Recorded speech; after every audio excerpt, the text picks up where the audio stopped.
तो दोस्तों, हनुमान जी श्री राम जी के इतने महान और परम भक्त सेवक हैं कि वो जो भी कार्य करते हैं उसमें कभी अभिमान नहीं रखते। वे अपने हर कार्य में को श्री राम की ही इच्छा मानकर करते हैं। उनका मानना है कि मैं कुछ नहीं करता, सब कुछ प्रभु ही कराते हैं। ऐसा ही एक प्रसंग आता है जब लंका दहन करके जब हनुमान जी रामादल में वापस लौट रहे थे तो सारे वानर और भालू जय हनुमान बोलकर उनकी महिमा का बखान कर रहे थे। जब सबने भगवान राम के सामने हनुमान जी की प्रशंसा गाई तो स्वयं राम जी भी भाव विभोर हो उठे और हनुमान जी की प्रशंसा गाने लगे। श्री राम ने प्रेम से कहा, हनुमान, तुमने तो अद्भुत कार्य कर दिया। इतने विशाल महासागर को लांघ दिया, पूरी लंका को भस्म कर दिया। तुम्हारे समान मेरा कोई दूसरा उपकारी नहीं हो सकता। बताओ, मैं तुम्हारा यह ऋण कैसे चुकाऊं? राम जी की इतनी प्रशंसा सुनकर हनुमान जी तुरंत उनके चरणों में गिर पड़े और बोले, प्रभु, इस दास का अभिमान आप तो मत बढ़ाएं। कम से कम आप मेरी इतनी प्रशंसा ना करें। यदि आप भी मेरी इतनी प्रशंसा करेंगे तो मैं कहाँ जाऊँगा प्रभु? भगवान मुस्कुराए और बोले, हम कोई झूठी प्रशंसा तो नहीं कर रहे हनुमान। क्या तुमने समुद्र को नहीं लागा? क्या यह असत्य बात है? हनुमान जी विनम्रता से बोले, बिल्कुल नहीं प्रभु।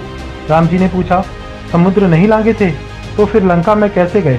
हनुमान जी हाथ जोड़कर बोले, प्रभु, हमको तो एक जहाज मिल गया था, हम उसी में बैठकर लंका पहुंच गए।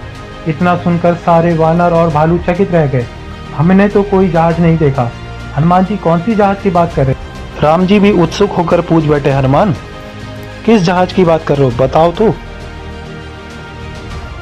प्रभु, आपने इतने वानरों को चारों दिशाओं में भेजा पर किसी को कुछ नहीं दिया, लेकिन मुझे अपने पास बुलाकर आपने जाते समय अपनी मूर्तिका प्रदान करी और आदेश दिया कि माता सीता से इसी माध्यम से मिलना। आपने ही तो मुझे वह जहाज दिया था जिसमें बैठकर मैं लंका गया। प्रभु मुद्रिका मेली मुख माही, जलति लाग गए अचरज नाही। आपने अपनी मुद्रिका मुझको दी थी प्रभु, और उसी के माध्यम से मैं महासागर को पार कर गया। इसमें आश्चर्य क्या रहा प्रभु? हे प्रभु, मैं उसी क्षण समझ गया था कि आप मुझसे ही यह कार्य करवाना चाहते हैं। आपकी इच्छा से ही सब होता है। आप जो चाहते हैं, जिससे करवाना चाहते हैं, वही कार्य करता है। राम कीन चाहे सो होई, राम बिनु कछु कछु ना होई। वास्तव में करने और कराने वाले तो आप ही हैं प्रभु। हनुमान जी विनम्र भाव से कहने लगे, प्रभु, मेरे पास जो बुद्धि, शक्ति और सामर्थ्य है वह सब आपका ही मानकर मैं कार्य करता हूँ। मेरे हृदय में तो बस आप ही बसे हैं। धर्मपूर्ण प्रसंगों के लिए चैनल को सब्सक्राइब करना न भूलें। जय श्री राम।